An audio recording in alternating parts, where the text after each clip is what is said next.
Welcome back. Bulletin के आगाज में खबर शामिल करें कि सिफारती ताल्लुकात में नई जहत। मुत्तहिदा अरब इमारात के सदर शेख मोहम्मद जायद अल नहयान पाकिस्तान पहुंच गए, जबकि वजीर आजम Shehbaz Sharif, chief of defence forces field marshal Syed Asim Munir ने शाही मेहमान का शानदार इस्तकबाल किया। इमाराती सदर को 21 तोपों की सलामी भी दी गई, जबकि गार्ड ऑफ ऑनर भी पेश किया गया। दौरा तिजारत, सरमायाकारी, तवानाई, तरक्की और इलाकाई इस्तेहकाम को मजीद तक़वियत बख्शेगा।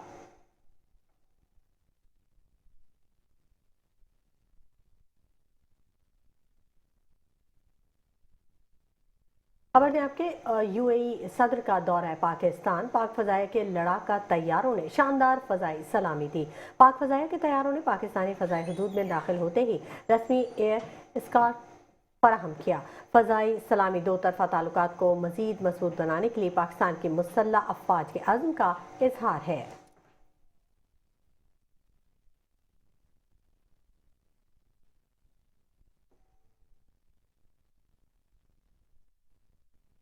एक बार फिर बात करें यूएई सदर शेख मोहम्मद बिन जायद अल नहयान का दौरा पाकिस्तान के हवाले से। यूएई सदर शेख मोहम्मद बिन जायद अल नहयान और वजीर आजम शहबाज शरीफ के दरमियान मुलाकात हुई, जबकि पाकिस्तान और यूएई के ताल्लुकात को मजीद मजबूत बनाने पर भी इत्तिफाक किया गया। पाकिस्तान यूएई में देरीना बिरादराना ताल्लुकात मजीद मुस्तहकम बनाने पर तबादला ख्याल हुआ।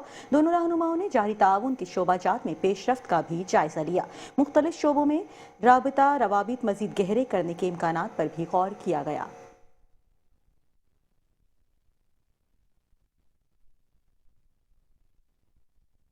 खबरों के सिलसिले को आगे बढ़ाएंगे और यहाँ आपको खबर दें कि बरतानिया में पीटीआई और बैरूनी आकाओं का गठजोड़। बैनुल अक़वामी क़वानीन पर अमलदारी के लिए कड़ा इम्तिहान। पीटीआई ने अपने मज़मूम सियासी मकासद की खातिर पाकिस्तान मुखालिफ एजेंडे के तमाम हुदूद क़यूद और बैनुल अक़वामी क़वानीन को पसे पुश्त डाल दिया। पीटीआई बरतानिया के ऑफिशियल एक्स अकाउंट से 23 दिसंबर 2025 को एक इंतहाई इश्तियाल अंगेज़ वीडियो जारी की गई। वीडियो में बरतानवी सरजमीन पर खड़े मुजाहिरीन ने खुलेआम फील्ड मार्शल को बम धमाके में कत्ल की धमकी दे दी। पाकिस्तान का बरतानवी हुकूमत से कार्रवाई का मुतालबा सामने आया।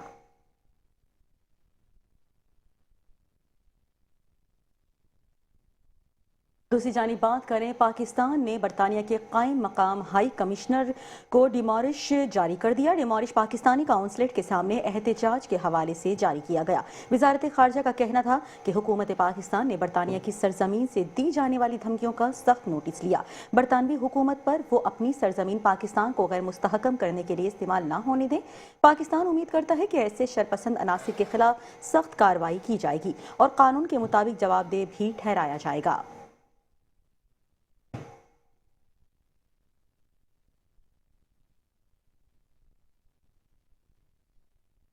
सियासी मंजरनामे से आपको खबर दें कि वज़ीर आज़म ने अपोजिशन को मुज़ाकरात की पेशकश की। अपोजिशन इत्तेहाद ने हुकूमत से मुज़ाकरात के लिए कमेटी को हतमी शक्ल दे दी। ज़राए के मुताबिक महमूद खान अचकज़ई, अलामा नासिर अब्बास, मुस्तफ़ा नवाज खोखर समेत अपोजिशन इत्तेहाद की क़यादत कमेटी का हिस्सा होगी। पीटीआई का कोई ओहदेदार मुज़ाकराती कमेटी का हिस्सा नहीं होगा। अपोजिशन इत्तेहाद में असद कैसर पार्टी की नुमाइंदगी करेंगे, जबकि ज़राए के मुताबिक मुज़ाकराती कमेटी बाकायदा अपना एजेंडा जारी करेगी, फिर राब्ते होंगे। मुज़ाकरात कमेटी की दीगर जमातों की नुमाइंदगी से भी मुत्तलिक मुशावरत जारी है।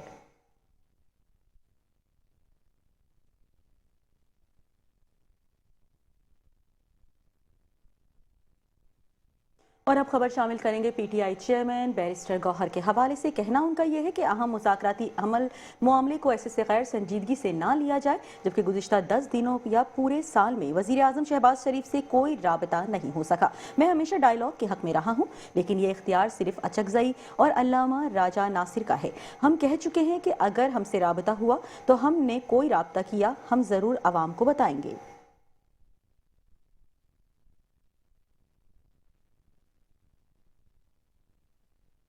JUIF के सरबराह मौलाना फजल रहमान का कहना है कि नफरत की सियासत को अब खत्म हो जाना चाहिए।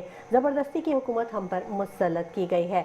मौलाना फजल रहमान पंजाब के शहर खानपुर में खिताब कर रहे थे। उनका कहना था कि हुकूमत से सरकारी इदारे नहीं चलाए जा रहे, PIA बेच दी गई। हमारा वाज़ेह मौक़िफ़ है, मदारिस इंतहा पसंदी पैदा नहीं करते। आए मुज़ाकरात से मामला तय करें और फैसलों पर अमल दरामद करें।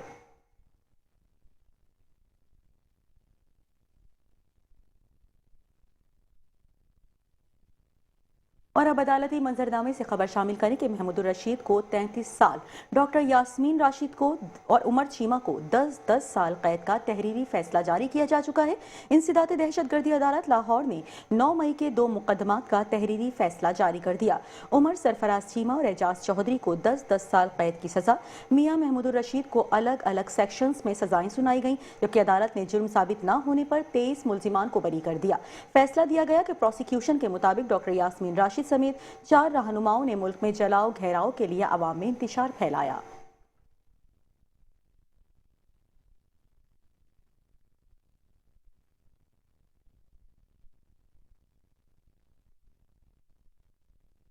और बिलाखिर वजीर आला खैबर पख्तूनख्वा सोहेल आफरीदी को पंजाब असेंबली में दाखिले की इजाज़त मिल गई। असेंबली सेक्रेटेरिएट ने वजीर आला सोहेल आफरीदी और वफ्द के दाखिले की मंजूरी दे दी। सोहेल आफरीदी और उनके वफ्द की मुकम्मल फहरिस्त असेंबली सिक्योरिटी को फराहम कर दी गई। पंजाब असेंबली में सोहेल आफरीदी अपोजिशन अरकान से मुलाकात और खिताब करेंगे।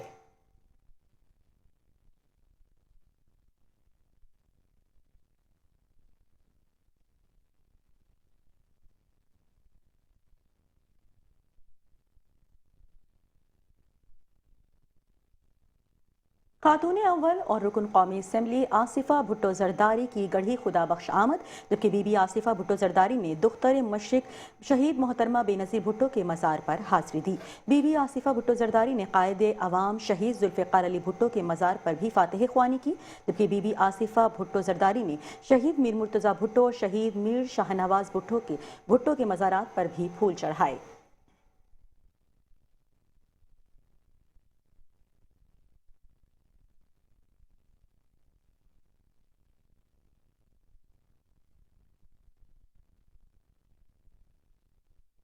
पीपल्स पार्टी सिंध के जनरल सेक्रेटरी सेनेटर वकार मेहदी ने शहीद मोहतरमा बेनज़ीर भुट्टो के मज़ार पर हाज़िरी दी, फूलों की चादर चढ़ाई और फातिहा ख्वानी की। इस अहम मौके पर पीपल्स पार्टी आज़ाद कश्मीर सूबा सिंध के सदर सरदार जुल्फ़िकार अली, पीपल्स पार्टी PS 94 के सदर सैयद कौसर आबदी, PS 129 के जनरल सेक्रेटरी जाकिर हुसैन और डिस्ट्रिक्ट औरंगी के सीनियर रहनुमा अहमद आराई भी उनके हमराह थे।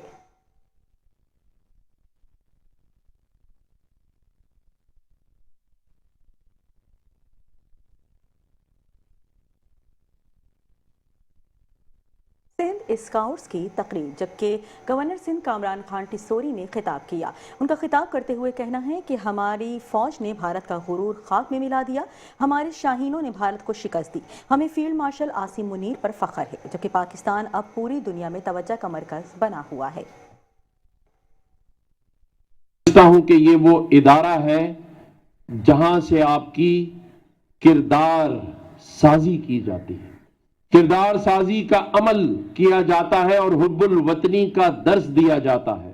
और जहां से हुब्बुल वतनी का दर्स दिया जाए और वहां 6 साला स्काउट शाहीन कहलाए, तो मैं इन शाहीनों को ये बताना चाहता हूं कि इन्हीं शाहीनों ने 10 मई को इंडिया को, भारत को शाहीनों ने शिकस्त दी थी।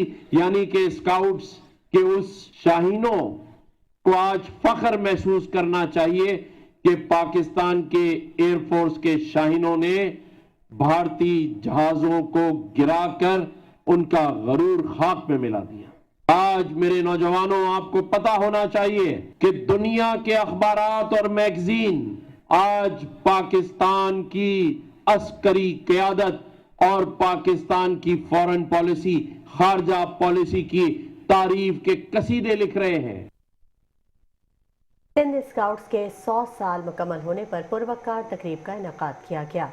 गवर्नर सिंध कामरान खान टिसोरी ने तकरीब में शिरकत की। रंगारंग तकरीब में कामरान खान टिसोरी गाने पर झूम उठे, डांडिया करके हाज़रीन के दिल जीत लिए।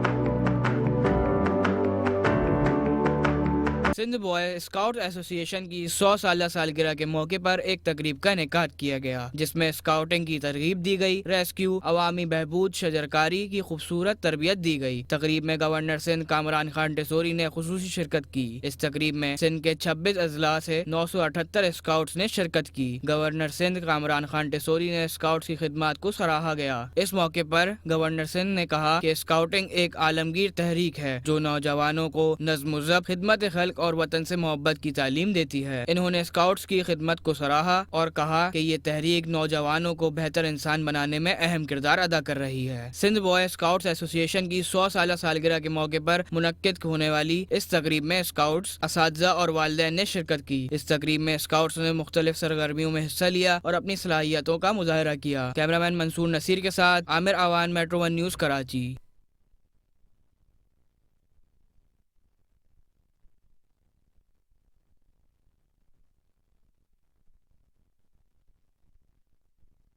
और अब बुलेटिन में बात करेंगे वज़ीर आला सिंध सैयद मुराद अली शाह की ज़ेर सदारत अहम इजलास के हवाले से। आपको बताते चले कि लाड़काना में 600 बिस्तरों के अस्पताल की तामीर का जायजा लिया गया। मुराद अली शाह कहते हैं कि अस्पताल 3 अरब 10 करोड़ रुपए की लागत से तामीर की जाएंगे, जबकि अस्पताल में 8 ऑपरेशन थिएटर्स, जदीद ICUs, एमरजेंसी और खुसूसी वार्ड्स भी कायम होंगे। लाड़काना में जदीद 600 बेड अस्पताल बेसमेंट और 600 मंजिलों पर मुश्तमिल होगा। अस्पताल 2 मरहलों में तामीर किया जाएगा, जबकि मजमूई तौर पर 596 बिस्तरों की गुंजाइश होगी।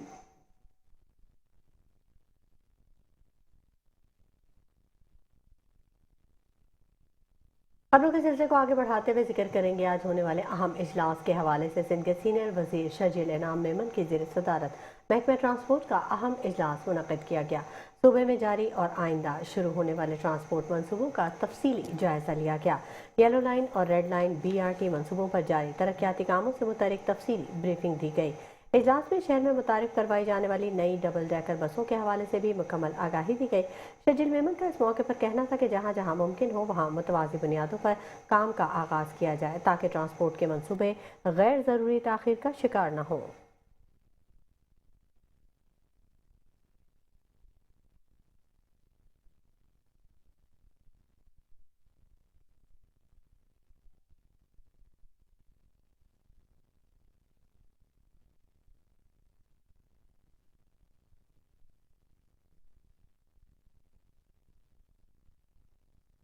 और अब बुलेटिन में खबर शामिल करें कि मज़ार कायद के अतराफ सड़क पर सीवरेज का पानी ओवरफ्लो हो चुका है, जबकि वज़ीर आला सिंध ने इसका नोटिस ले लिया।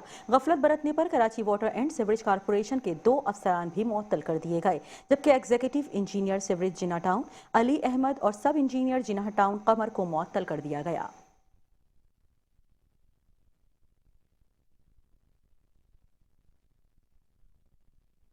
खबर दें आपको कराची में तबलीगी इज्तिमा के हवाले से। मुल्क भर से बड़ी तादाद में लोग वहां पर मौजूद हैं। 4 रोज़ा इज्तिमा 28 दिसंबर तक जारी रहेगा। तबलीगी इज्तिमा इतवार को सुबह दुआ के साथ इख्तिताम पजीर होगा, जबकि इज्तिमा का मकसद दीनी इस्लाह, अखलाकी तरबियत और बाहमी भाईचारे को फ़रोग़ देना है।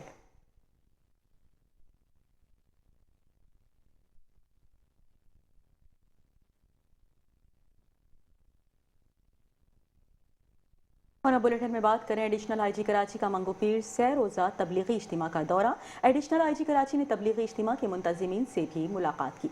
SSP वेस्ट ने सिक्योरिटी इंतजाम के मुतालिक आगाह किया।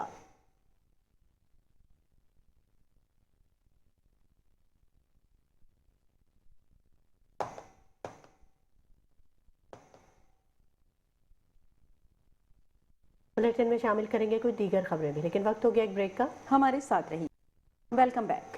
खबरों के सिलसिले को आगे बढ़ाएंगे और यहाँ आपको खबर दें, सिक्योरिटी फोर्सेज ने बलूचिस्तान के जिला कोहलू में इंटेलिजेंस बेस्ड ऑपरेशन किया, जिसमें फायरिंग के तबादले में भारतीय स्पॉन्सर्ड 5 खवारिज जहनुम वासिल और हला खारिज से हथियार, गोलियां, धमाका खेज मवाद बरामद हुआ। ISPR के मुताबिक इलाके में मुमकिन दहशतगर्दी के खात्मे के लिए क्लियरेंस ऑपरेशन जारी है।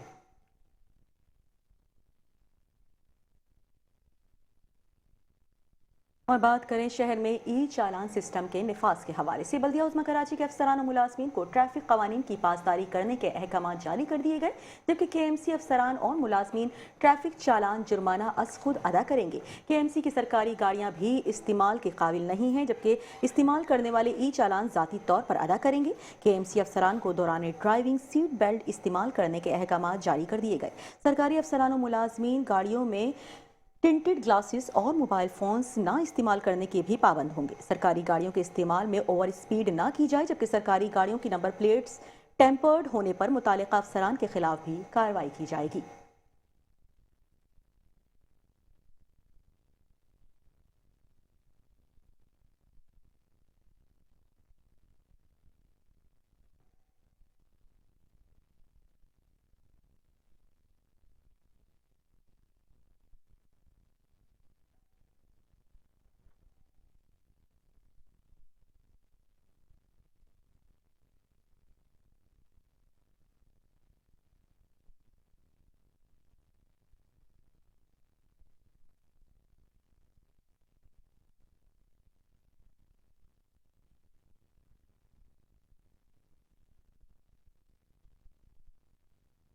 अहम खबर आपसे शेयर करेंगे। सिंध हुकूमत के मुख्तलिफ महकमों में सेक्रेटरीज के तकर्रुर और तबादले अमल में लाए गए हैं। चीफ सेक्रेटरी की हिदायत पर सेक्रेटरीज के तकर्रुर और तबादलों के नोटिफिकेशन जारी कर दिए गए हैं। अहम खबर आपसे शेयर कर रहे हैं। सिंध हुकूमत के मुख्तलिफ महकमों में सेक्रेटरीज के तकर्रुर और तबादले किए गए हैं। चीफ सेक्रेटरी की हिदायत पर सेक्रेटरीज के तकर्रुर और तबादलों के नोटिफिकेशन भी जारी कर दिए गए हैं। हमारे नुमाइंदे मसरूर खोड़ो हमारे साथ मौजूद हैं, उनसे मजीद जान लेते हैं। जी मसरूर।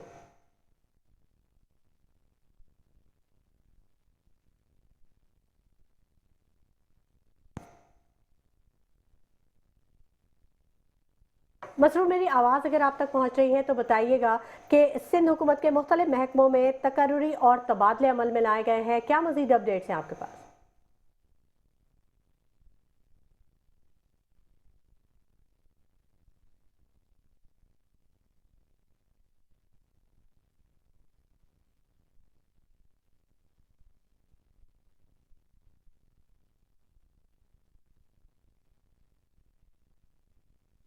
सिंध हुकूमत के मुख्तलिफ महकमों में सेक्रेटरीज के तकर्रुर और तबादलों की इतलात। चीफ सेक्रेटरी की हिदायत पर सेक्रेटरीज के तकर्रुर और तबादलों के नोटिफिकेशन भी जारी कर दिए गए हैं।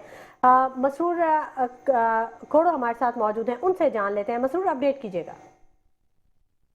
बिल्कुल, सिंध हुकूमत के मुख्तलिफ महकमों में सेक्रेटरीज के तकर्रुर तबादले किए गए हैं। अख्तर हुसैन बुख्ती सेक्रेटरी औकाफ, मजहबी उमूर व बुशर ज़कात तैनात किए गए हैं। मोहम्मद मुरीद रायमू को सेक्रेटरी औकाफ मजहबी उमूर से हटा के रिपोर्ट करने का हुक्म दिया गया है। सेक्रेटरी महकमा खुराक सिंध मोहम्मद बच्चल रापोटो को ओहदे से हटा दिया गया है। गुलाम अब्बास नाइज को सेक्रेटरी खुराक सिंध की जिम्मेदारी दे दी गई है। चीफ सेक्रेटरी की हिदायत पर सेक्रेटरीज के तकर्रुर तबादलों के नोटिफिकेशन जारी किए गए हैं। जी ठीक है, बहुत शुक्रिया मसरूर खोड़ो तमाम तफसीलात से आगाह करने के लिए।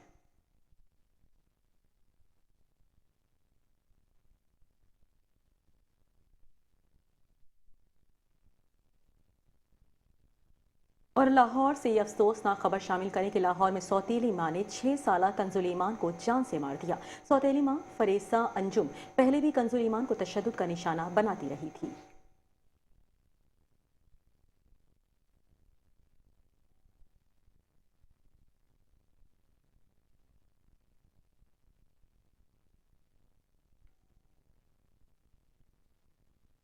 शादरा में सौतेली मां के हाथों मासूम बच्ची के कत्ल का मामला, मुलजमा को गिरफ्तार कर लिया गया। डीआईजी इन्वेस्टिगेशन सैयद ज़ीशान रज़ा ने कत्ल की संगीन वारदात का नोटिस लिया था। इंचार्ज इन्वेस्टिगेशन थाना शादरा राना उमर दराज ने अपनी टीम के हमरा कार्रवाई की।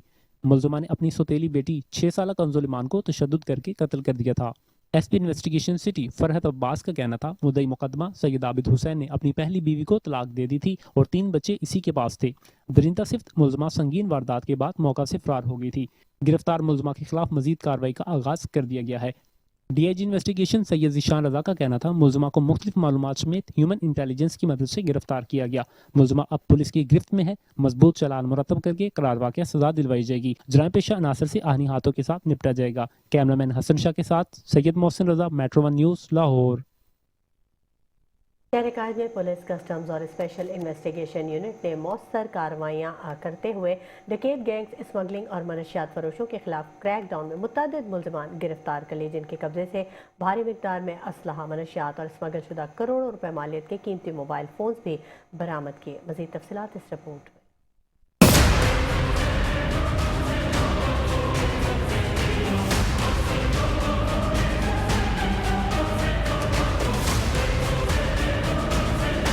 कस्टम्स इन्फोर्समेंट ने हमदर्द चेक पोस्ट पर कार्रवाई करते हुए 803 मोबाइल फोन्स बरामद करके स्मगलिंग की कोशिश नाकाम बना दी। हुक्काम के मुताबिक मोबाइल फोन्स हीनो मजदा गाड़ी के ऑयल टैंक में छुपाए गए थे, जिनकी मालियत तकरीबन 6 करोड़ 20 लाख है, जबकि गाड़ी के ड्राइवर और हेल्पर को हिरासत में लेकर FIR दर्ज कर ली गई। दूसरी जानिब पुलिस ने जिला गरबी और कुरंगी में डकैत गैंग के खिलाफ कार्रवाई करते हुए 6 मुल्जिमान गिरफ्तार किए, जिनमें 4 जख्मी शामिल हैं। पुलिस के मुताबिक मुल्जिमान के कब्जे से असलहा, मोबाइल फोन्स, नकदी और छीनी हुई मोटरसाइकिलें बरामद हुई, जबकि जख्मी मुल्जिमान को अस्पताल और दीगर को थाने मुंतकिल कर दिया गया। मजीद बरा मंशियात के खिलाफ कार्रवाइयों में कायदाबाद पुलिस ने 3 मुल्जिमान गिरफ्तार करके 1 किलो से ज्यादा चर्स बरामद की, जबकि SIU पुलिस ने जमशेद क्वार्टर में कार्रवाई करते हुए 2 मंशियात फरोश गिरफ्तार किए। SSP डॉक्टर इमरान खान के मुताबिक मुल्जिमान के कब्जे से 1 किलो आइस बरामद हुई। मुल्जिमान का साबिका मुजरिमाना रिकॉर्ड चेक किया जा रहा है। हुक्काम का कहना है कानून शिकनी करने वालों के लिए कोई रियायत नहीं होगी और शहर में जराइम के खिलाफ ये कार्रवाइयाँ मुस्तकिल बुनियादों पर जारी रहेंगी।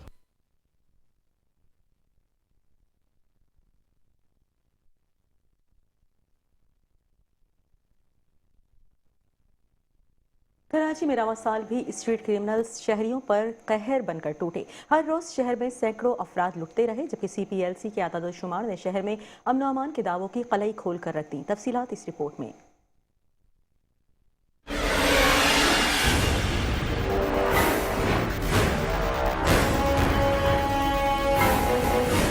हर गुजरता दिन कराची के शहरियों के लिए आजाब की तरह गुजरा। सड़क, गली या फिर कारोबारी मराकज, डाकुओं ने कहीं शहरियों को ना छोड़ा। कराची में रवां साल के दौरान होने वाली जराइम की वारदातों के अदादो शुमार CPLC ने जारी कर दिए। रिकॉर्ड के मुताबिक 2025 में 60,700 से जायद जराइम की वारदातें रिपोर्ट की गयी। मोटरसाइकिल लेफ्टर्स ने सबसे ज्यादा 35,749 मोटरसाइकिलें चोरी की, जबकि असलहे के जोर पर 60,078 मोटरसाइकिलें छीन ली गयी। डाकुओं ने शहरियों को 16,278 मोबाइल फोन से महरूम कर दिया, जबकि कार लिफ्टर्स ने भी शहर में जमकर वारदातें अंजाम दी। पार्किंग और घरों के बाहर खड़ी 1,728 कारें चोरी कर ली गयी और कारें असलहे के जोर पर छीन ली गयी। रवां साल अब तक भत्ताखोरी के 2,84,089 केसेस रिपोर्ट हुए, जबकि साल 2025 में अगवा बराए तावान के 13 से जायद केसेस दर्ज किए गए। मुख्तलिफ वाक़यात में 530 से जायद अफराद कत्ल कर दिए गए, जबकि सिर्फ दौरान डकैती मज़ाहमत पर फायरिंग से 86 अफराद जान से हाथ धो बैठे। सितंबर के महीने में 5,501, अक्टूबर में 5,591 वारदातें हुई, लेकिन माह नवंबर में वारदातों में मामूली कमी वाक़ हुई और तादाद 4,761 हो गई। CPLC रिकॉर्ड के मुताबिक गुज़श्ता साल की निस्बत रवां साल जराइम की वारदातों में मामूली कमी देखने में आ रही है। गुज़श्ता साल 70,000 से जायद वारदातें रिपोर्ट हुई थी। एहसान यूनुस, मेट्रो 1 न्यूज़, कराची।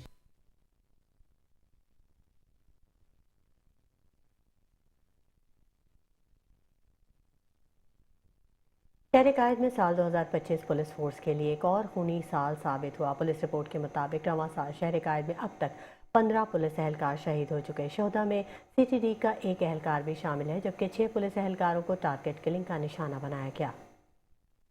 कराची में वर्दी वाले बदस्तूर निशाने पर।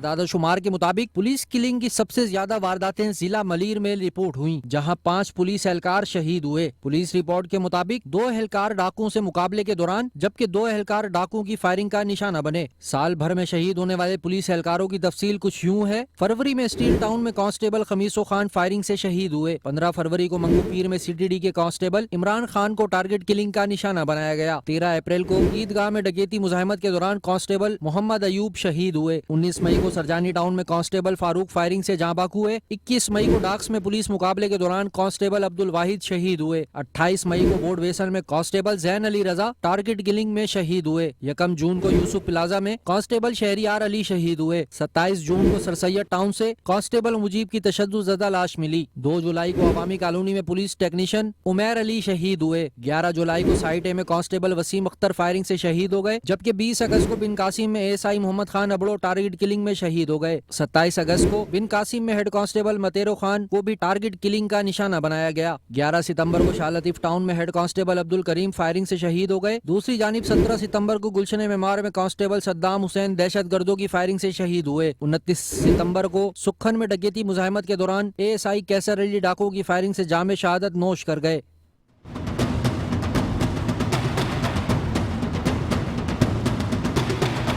पुलिस के मुताबिक वसीम, उमैर, फारूक और मोहम्मद खान अबड़ो के कत्ल में मुलविस मुल्जमान गिरफ्तार कर लिए गए, जबकि ASI कैसर अली के कातिल मुल्जमान पुलिस मुकाबले में मारे गए। तहकीकात में ये भी इंकशाफ हुआ कि मुतअद्दिद हमलों के दौरान पुलिस एहलकारों ने SOPs को नजरअंदाज किया। पुलिस रिपोर्ट के मुताबिक IG कराची के वाज़ेह हिदायत के बावजूद पुलिस एहलकार दौरान ड्यूटी बुलेट प्रूफ जैकेट नहीं पहनते। दूसरी जानिब IG सिंध गुलाम नबी मेमन के मुताबिक रवा साल सिंध भर में 40 पुलिस जवान व अफसरान शहीद हुए।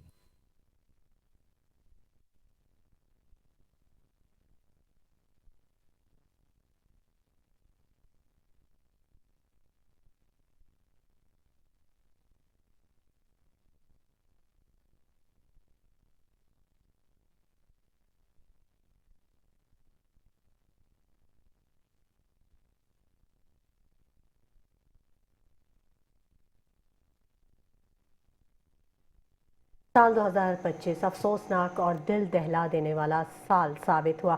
रवां साल शहर के मुख्तलिफ इलाकों से 34 नौमौलूद बच्चों की लाशें बरामद हुई। मज़ीद तफसीलात इस रिपोर्ट में। शहर कराची रोशनियों का शहर, लेकिन इसी शहर की फुटपाथों, कचरा कुंडियों और नदी नालों से मिलती हैं वो नन्ही लाशें जिन्होंने दुनिया में आँख तक न खोली और जिंदगी का एक लम्हा तक न देखा। बच्चे तो नेमत होते हैं, अल्लाह की रहमत होते हैं।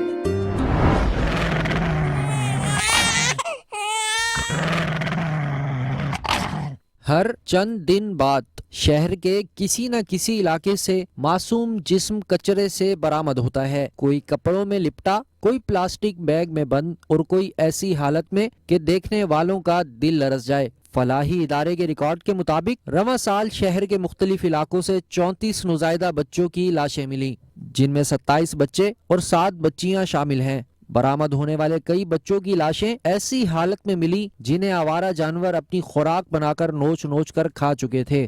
सैकड़ों बार पहले कर चुके हैं और अब भी अपील कर रहे हैं कि इन मासूम बच्चे और बच्चियों को कचरा कुंडी नदी नालों में ना फेंके, बल्कि कराची के मुख्तलिफ इलाकों में छिपा लगे छिपा झूले में डाल दें, ताकि इन बच्चों की ज़िंदगी बचाई जा सके, भी माशरे का हिस्सा बन सके। पुलिस ने रवां साल ऐसे वाक़यात के कई मुकदमात नामालूम वालिदैन के खिलाफ दर्ज किए, जिसमें बच्चे की पैदाइश को छुपाने और लाश को खुफिया तौर पर ठिकाने लगाने जैसे इल्जामात शामिल हैं। मगर बदकिस्मती से किसी एक भी वाक़े में मुलविस मुल्ज़मान को तफ्तीशकार गिरफ्तार नहीं कर सके। नाजायज़ तौर पर बच्चे की पैदाइश को छुपाने के लिए ये विलादत के बाद या प्री मैच्योर बेबीज़, उसमें भी ये डिलीवरी के बाद जो है उसको कहीं ठिकाने लगा देते, कहीं कुछ कचरा कुंडी में और दूसरी जगहों पे फेंक देते। जैसे इत्तला मिलती है पुलिस जो है उस पर मुकदमा दर्ज करती है। देन उसके बाद जो है वो बच्चे की जो भी है उस बॉडी, उससे DNA कलेक्ट करके फिर जो सस्पेक्ट्स होते हैं उनके DNA कलेक्ट किए जाते हैं, फिर उनको गिरफ्तार किया जाता है। फलाही इदारों ने जगह जगह झूले भी लगा रखे हैं जहां वालिदैन नौज़ायदा बच्चों को रख सकते हैं ताकि फलाही इदारे इन बच्चों की परवरिश कर सकें, मगर फिर भी बेहिस मुआशरे के बासी ऐसे लाशऊर अफराद ये इंतहाई कदम उठाते हैं जो कि आँख खोलने से पहले ही फूल जैसे बच्चों को मौत दे देता है। कराची में नौज़ायदा बच्चों की लाशों का मिलना सिर्फ एक कानूनी मामला नहीं बल्कि मुआशरती नाकामी की वाज़ेह तस्वीर है, जहाँ एक तरफ वालिदैन गुर्बत, खौफ और बदनामी की वजह से ये इंतहाई कदम उठाने पर मजबूर होते हैं, तो वहीं दूसरी जानिब रियासती सतह पर आगाही, तहफ़्फ़ुज़ और मौसर निज़ाम की कमी भी इस अलमियों को रोकने में नाकाम नज़र आती है। कैमरामैन मंसूर नसीर के साथ Ehsan Younis, Metro One News, Karachi. Bulletin में खबरों का सिलसिला जारी है, लेकिन यहाँ वक्त हुआ है शॉर्ट ब्रेक का। हमारे साथ रहिएगा। और अब बात करें कि कराची प्रेस क्लब के सुल्तान कौन होगा, कल होने वाले इंतखाबात में कितने मेंबर वोट कास्ट करेंगे, कितने उम्मीदवार इसमें हिस्सा ले रहे हैं, मजीद तफसीलात जानते हैं नुमाइंदा metro One news Muzammil Yasin से। जी मुजम्मिल, आगाह कीजिएगा।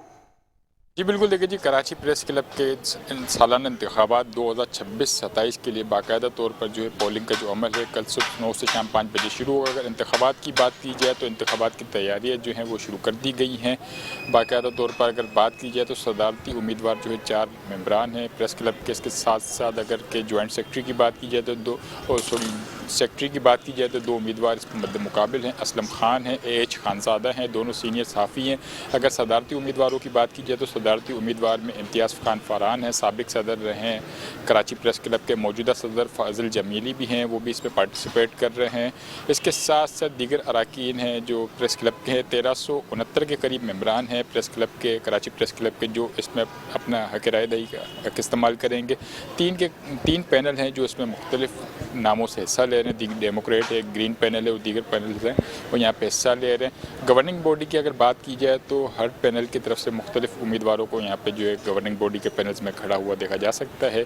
अगर बात की जाए तो फ़ारूक समी है, अहमद रहमान खान है और दीगर मेंबरान हैं जो इसमें हिस्सा ले रहे हैं। इसके साथ साथ सीनियर रिपोर्टर्स हैं, सीनियर जर्नलिस्ट हैं, सीनियर कैमरामैन हैं, senior video journalist, senior photographers जो इसके प्रेस क्लब के मेंबर्स हैं वो इसमें पार्टिसिपेट करेंगे। 1369 के करीब जो वोटर्स अपने हक़ राय दही का इस्तेमाल करेंगे। अब ये कहना कबल वक्त होगा कौन सा जो पैनल है वो इसमें विन करेगा, लेकिन कराची प्रेस क्लब की ये खुसूसी रिवायत रही है कि जितने भी मेंबरान इसमें पार्टिसिपेट करते हैं उनको खुले दिल से सपोर्ट किया जाता है। और सबसे अच्छी बात यह है कराची प्रेस क्लब की कि जो भी पैनल जीतता है और दूसरा अगर पैनल वो उम्मीदों पे पूरा नहीं उतरता, अगर कि वो हार जाता है तो जीतने वाला पैनल जो उसको जाके मुबारकबाद भी देता है और उसकी दाद रसी भी करता है कि आपने पार्टिसिपेट किया, कोई बात नहीं, आपने बहुत अच्छा कंपटीशन किया। इसके साथ साथ कराची प्रेस क्लब का ये बड़प्पन है कि जितने भी मेंबरान यहाँ पे पार्टिसिपेट करते हैं तो उनकी कोशिश होती है कि अपने हक़ राय दही का जो वो इस्तेमाल है वो वक्त पे किया जा सके। सुबह 9 बजे वोटिंग का अमल शुरू होगा, 5 बजे ख़त्म होगा। इसके लिए जो रिक्वायरमेंट्स है, ओरिजिनल ID कार्ड है, वो कराची प्रेस क्लब की मेंबरशिप का जो कार्ड कराची प्रेस क्लब की इंतज़ामिया इशू करती है वो मैंडेटरी होगी, वो यहाँ पे लेकर आना होगा। और जिसके बाद आपको यहाँ पे वोट कास्ट करने की अपने जिस उम्मीदवार को जो मेंबर बेहतर समझता है कि इसको मैंने वोट देना, वो वोट कास्ट कर सकते हैं। जी ठीक है, बहुत शुक्रिया मुजम्मिल अपडेट करने के लिए। सबा कमर को पुलिस यूनिफॉर्म पहनकर वीडियो शूट करवाना महंगा पड़ गया।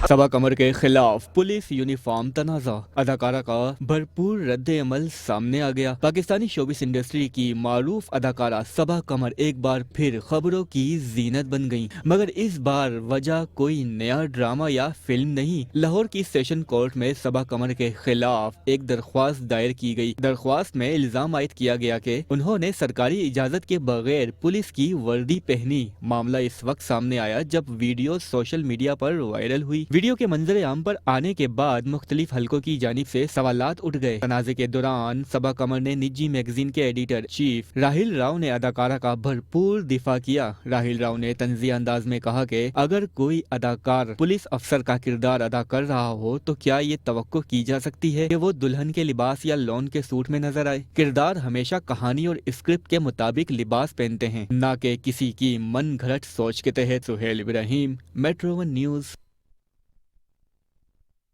पाकिस्तानी अदाकारा और हिदायतकारा एंजेलिन मलिक ने कैंसर को शिकस्त दे दी। अदाकारा ने बताया कि तिब्बी तौर पर कैंसर से सेहतयाब होने में 2 से 5 साल लग सकते हैं और कभी कभी 10 साल भी लग सकते हैं, लेकिन अब मैं कैंसर से पाक हो चुकी हूँ। तफसील जानते हैं सुहेल इब्राहिम की इस रिपोर्ट में।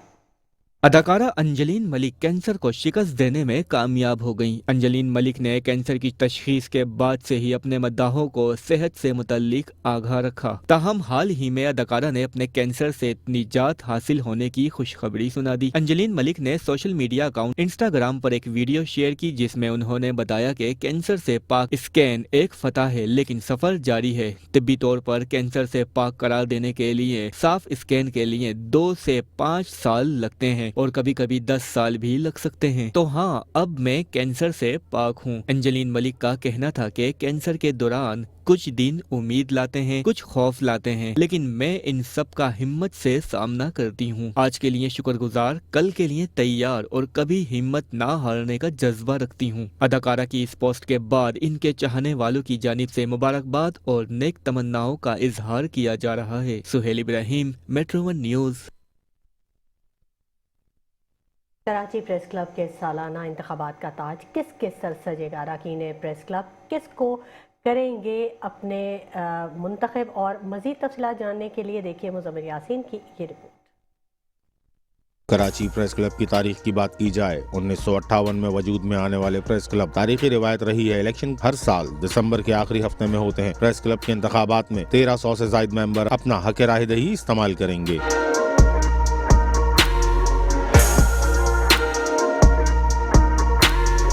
इलेक्शन के लिए वोटिंग का अमल 27 दिसंबर की सुबह 9 बजे शुरू होगा, जो शाम 5 बजे तक बगैर किसी वक्फे के जारी रहेगा। इलेक्शन में सदारत की नशिस्त के उम्मीदवार मौजूदा सदर कराची प्रेस क्लब फाजिल जमीली और साबिक सदर कराची प्रेस क्लब इम्तियाज फरहान के माबैन कांटेदार मुकाबला मुतवक्के है।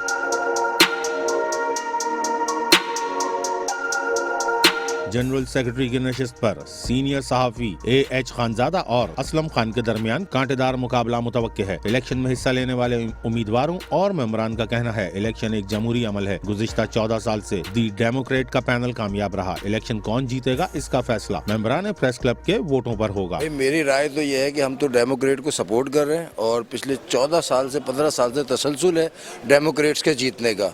अल्हम्दुलिल्लाह जो कराची प्रेस क्लब पे आप जहाँ खड़े हैं अभी टेरिस पे, ये जो टेरिस बना है ये भी डेमोक्रेट्स ने बनाया।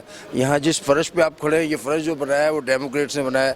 जिस इमारत के राइट साइड पे जो खूबसूरत लॉन है वो डेमोक्रेट्स ने बनाया। देखिए, तवक्कात हम सबसे ज़्यादा जमहूरियत के हवाले से कि एवरी ईयर हमारे यहाँ इलेक्शन होते हैं पाबंदी के साथ। गुज़िश्ता यानी 58 से 9 अभी तक बराबर हो रहे हैं। एक मरतबा हमारे जब शहीद रानी मोहतरमा बेनज़ीर भुट्टो की शहादत हुई थी तो कराची प्रेस क्लब की हिस्ट्री में पहली मरतबा 1 हफ्ते के लिए पोस्टपोन हुए थे।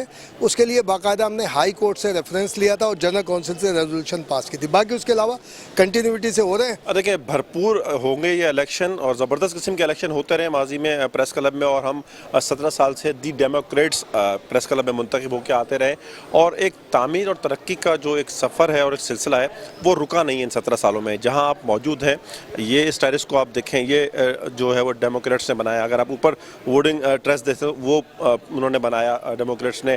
कैंटीन की हम बात करें, साथ में आपको गार्डन में आपको ये दिखाऊं, और इसके साथ साथ अगर डिजिटल स्टूडियो की बात करें, पूरे पाकिस्तान में वाहिद कराची प्रेस क्लब है जहाँ ये सहूलत अब मौजूद है। देखिए सर, एक्सपेक्टेशन का तो नहीं बताया जा सकता है। मैं समझता हूँ घुमसान की जंग होगी और मुकाबला होगा। इस दफ़ा पैनल ज़्यादा हैं, आज़ाद उम्मीदवार हमारे यहाँ ज़्यादा हैं और बड़ा मैं समझता हूँ मुकाबला होगा। पहली बात अच्छी तरह। बाकी जहाँ तक इलेक्शन की बात है, 1958 में क्लब वजूद में आया और क्लब में के वजूद में आने के बाद साल ब साल इलेक्शन होते रहे। एक बहुत बड़ी गहमा-गहमी हमें कराची प्रेस क्लब के इलेक्शन में दिखाई दे रही है। ताहम जो एक मजबूत ग्रुप है वो तो डेमोक्रेट्स ही जीता रहता है, लेकिन इस मरतबा सरप्राइज़ भी हो सकता है या फिर लोग जो है, क्योंकि ये लोगों के ऊपर भी है कि वो किसको वोट देते हैं। अब कल का ही दिन बचा है, कल शाम तक इंशाअल्लाह ताला सबको पता चल जाएगा कि यहाँ पर कौन जीता है कौन नहीं जीता। तो हमेशा हम हस्ब मामूल जो है ना, इस मरतबा भी बहुत ज़्यादा सरगर्मी, कुछ ज़्यादा ही सरगर्मी है बल्कि हमेशा होती है। और एक तो मुकम्मल पैनल है, द पैनल